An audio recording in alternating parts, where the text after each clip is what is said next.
Everyone, education classes में आप सबका बहुत बहुत स्वागत है। दोस्तों, अगर आपको मेरी वीडियोज अच्छी लगती हैं, आप लोगों के लिए हेल्पफुल है, तो इन्हें लाइक कीजिए, अपने दोस्तों के साथ शेयर कीजिए और इसी तरह की एजुकेशनल वीडियोस के लिए आप एजुकेशन क्लासेस को सब्सक्राइब कर सकते हैं। और जैसा कि आप सभी जानते हैं, हम इंडिविजुअल डिफरेंसेस से रिलेटेड कुछ सब टॉपिक्स डिस्कस कर रहे हैं। तो आज की इस वीडियो में हम इंडिविजुअल डिफरेंसेस का एक और सब टॉपिक डिस्कस करेंगे और वो सब टॉपिक है एरियाज और डायमेंशंस ऑफ इंडिविजुअल डिफरेंसेस, यानी कि इंडिविजुअल डिफरेंसेस के एरियाज या डायमेंशंस कौन कौन से हैं। इसके साथ ही हम देखेंगे एजुकेशनल इम्प्लीकेशन क्या होगा इंडिविजुअल डिफरेंसेस का। तो सबसे पहले हम स्टार्ट करते हैं, एरियाज कौन कौन से हैं इंडिविजुअल डिफरेंसेस के, यानी कि ऐसे कौन कौन सी डायमेंशंस या एरियाज हैं जहां इंडिविजुअल डिफरेंसेस पाए जाते हैं लर्नर्स में। तो आज की इस वीडियो में हम इंडिविजुअल डिफरेंसेस के कुछ इंपॉर्टेंट एरियाज को डिस्कस करेंगे, यानी कि व्यक्तिगत विभिन्नताओं के कौन कौन से क्षेत्र हैं, ऐसे कौन कौन से क्षेत्र हैं जिसके कारण व्यक्तियों में डिफरेंसेस पाए जाते हैं। तो फर्स्ट पॉइंट है डिफरेंस इन एटीट्यूड। देखिए, हम सभी जानते हैं हर बच्चा एक दूसरे से बिल्कुल भिन्न होता है, उसका एटीट्यूड अभिवृत्ति बिल्कुल डिफरेंट होती है। कुछ लर्नर्स ऐसे होते हैं जिनका पॉजिटिव एटीट्यूड होता है किसी स्पेसिफिक टॉपिक, सब्जेक्ट और प्रोफेशन के प्रति, किसी का नेगेटिव एटीट्यूड हो सकता है। तो डिफरेंसेस पाए जाते हैं एटीट्यूड के आधार पर। नेक्स्ट है डिफरेंसेस इन इंटरेस्ट। देखिए, इंटरेस्ट के आधार पर भी डिफरेंसेस होते हैं। कुछ बच्चों का किसी पर्टिकुलर सब्जेक्ट, किसी पर्टिकुलर टीचर या किसी प्रोफेशन में इंटरेस्ट हो सकता है। तो इंटरेस्ट क्या होता है? इंटरेस्ट एक मोटिवेटिंग फोर्स होता है जो हमें किसी काम को करने के लिए प्रेरित करता है। नेक्स्ट है डिफरेंस इन वैल्यूज। देखिए, वैल्यूज के आधार पर भी डिफरेंसेस पाए जाते हैं और हम सभी जानते हैं कि हर व्यक्ति अपनी लाइफ में वैल्यूज को इम्पोर्टेंस देता है।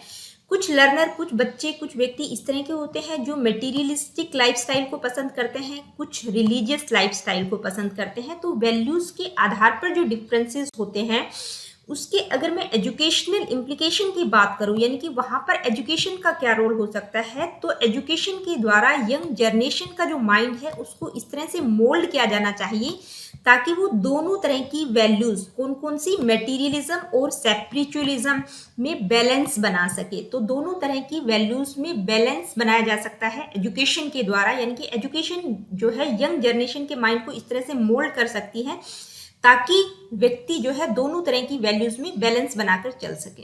नेक्स्ट पॉइंट है डिफरेंसेस इन अचीवमेंट। देखिए, हम सभी जानते हैं कि एक बच्चा दूसरे बच्चे से बिल्कुल डिफरेंट होता है और हर बच्चे का अचीवमेंट लेवल भी बिल्कुल डिफरेंट होता है। ये अचीवमेंट टेस्ट के द्वारा भी प्रूव हो चुका है, क्योंकि कोई भी दो बच्चे जो है एक जैसे काम में एक जैसा अचीवमेंट नहीं कर सकते। किसी की अचीवमेंट ज़्यादा होती है, किसी की कम होती है। तो अचीवमेंट एबिलिटीज़ के आधार पर भी डिफरेंसेस पाए जाते हैं और ये डिफरेंसेस कब विजिबल होते हैं? जब बच्चे का रीडिंग, राइटिंग और लर्निंग एबिलिटीज को चेक किया जाता है तो उसके आधार पर उनका अचीवमेंट लेवल क्या है उसका पता चलता है।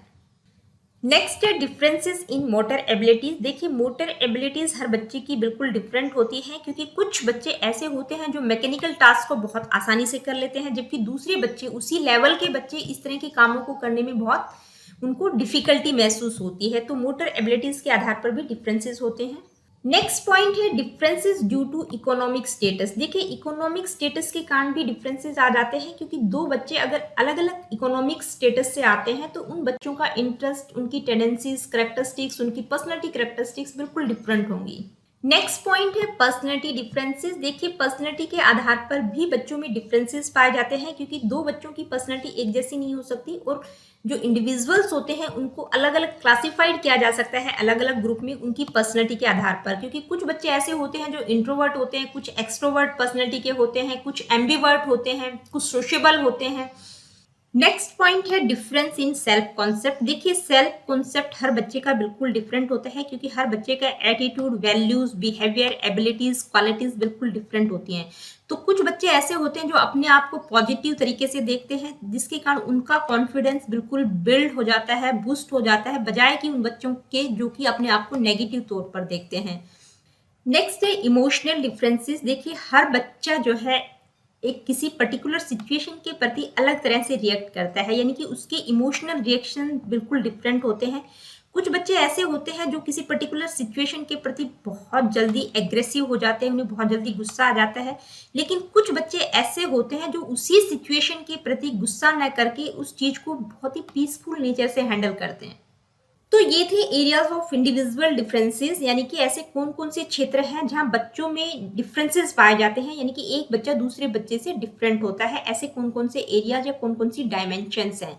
अब हम डिस्कस करेंगे एजुकेशनल इम्प्लीकेशन क्या है इंडिविजुअल डिफरेंसेस का। ये तो फैक्ट है कि हर बच्चा दूसरे से डिफरेंट होता है, तो शिक्षा में उसका किस तरह से उपयोग किया जा सकता है, यानी कि शैक्षिक अनुप्रयोग क्या हो सकता है इंडिविजुअल डिफरेंसेस का। तो देखिए, ये तो हम सभी जानते हैं कि हर बच्चा एक दूसरे से डिफरेंट होता है, तो शैक्षिक प्रावधान एजुकेशनल इम्प्लीकेशंस क्या क्या हो सकते हैं, यानी कि शैक्षिक अनुप्रयोग क्या क्या हो सकते हैं।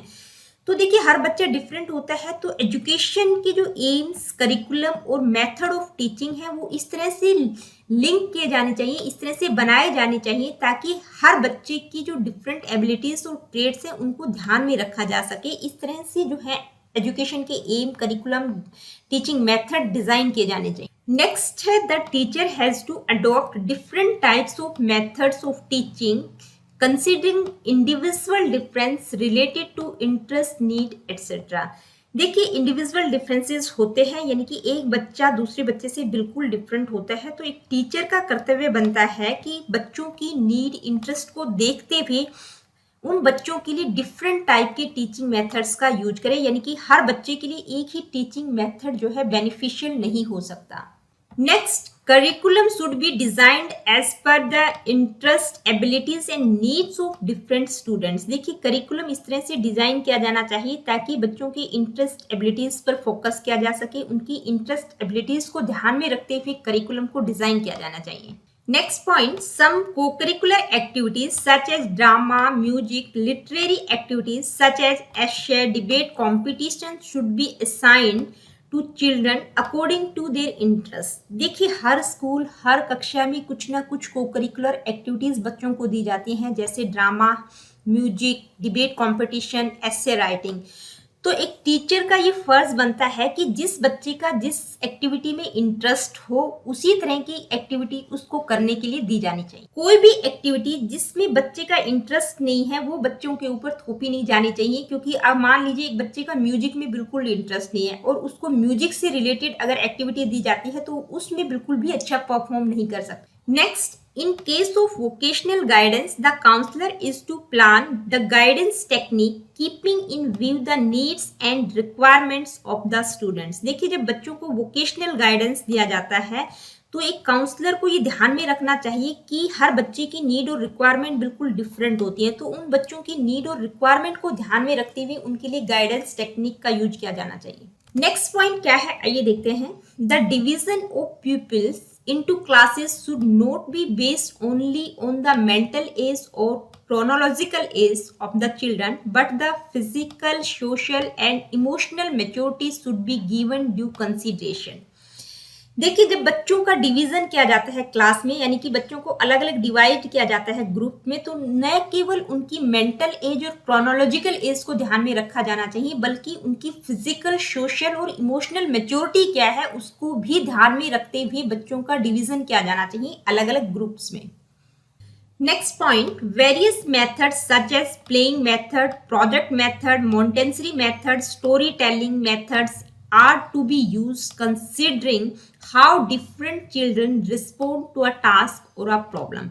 देखिए, हर बच्चा किसी भी प्रॉब्लम या किसी भी टास्क के प्रति बिल्कुल डिफरेंट तरीके से रिस्पोंड करता है, तो कोई बच्चा किस तरह से रिस्पोंड कर रहा है, यानी कि उसको किस तरह से काम करना पसंद है, उसके लिए उसी तरह के मेथड्स यूज किए जाने चाहिए। मान लीजिए कोई बच्चा खेल खेल में पढ़ना पसंद करता है तो उसके लिए प्लेइंग मेथड, किसी को प्रोजेक्ट मेथड के द्वारा काम करना अच्छा लगता है, किसी को स्टोरी टेलिंग मेथड बहुत पसंद होता है, तो इन सब चीजों पर फोकस किया जाना चाहिए। यानी कि हर बच्चे का काम करने का तरीका, रिस्पोंड करने का तरीका डिफरेंट होता है, तो उसके लिए उसी तरह के मेथड्स यूज किए जाने चाहिए। तो फ्रेंड्स, आज की इस वीडियो में हमने इंडिविजुअल डिफरेंसेस के दो सब टॉपिक्स को डिस्कस किया है। फर्स्ट टॉपिक था एरियाज ऑफ इंडिविजुअल डिफरेंसेस, या हम कह सकते हैं डायमेंशंस ऑफ इंडिविजुअल डिफरेंसेस, और अगला टॉपिक हमने डिस्कस किया educational implication of individual differences.